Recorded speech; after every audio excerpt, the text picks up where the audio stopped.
ప్రతి ఒక్కరు కూడా ఇది మనం 15 ఏళ్ల సుదీర్ఘ ప్రయాణం ఇది. సో మనస్ఫూర్తిగా మీ అందరూ ధైర్యంగా పోటీ చేసినందుకు ముందుగా మీకు అందరికీ అభినందనలు తెలుపుతాను.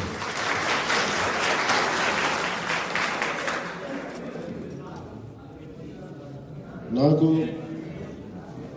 ఈ చైతన్యం, ఈ ధైర్యం, ఈ దమ్ము తెలంగాణ నేల ఇచ్చింది. నేను ఇక్కడి నుంచి ఏం ఆశించట్లా.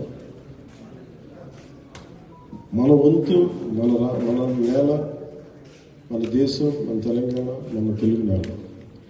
దానికి జనసేన తరపు నుంచి మనం ఏం చేయాలో మనం కలిసికట్టుగా చేయాలి.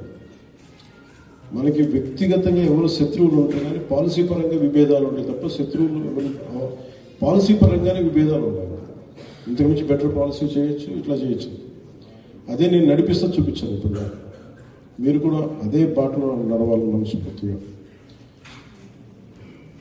అంటే మీరు ప్రజలకి చాలా కొత్త నాయకత్వం కావాలి. అది మీ చేతిలో ఉంది, ఆడపడుచుల చేతిలో ఉంది, యువత చేతిలో ఉంది. ఈ రోజున ఈ రూమ్లో ఒక 140 మంది 150 మంది ఉండొచ్చు. ఎంత పెద్ద ప్రయాణమైనా సరే ఒక్క అడుగుతూనే మొదలవుతుంది.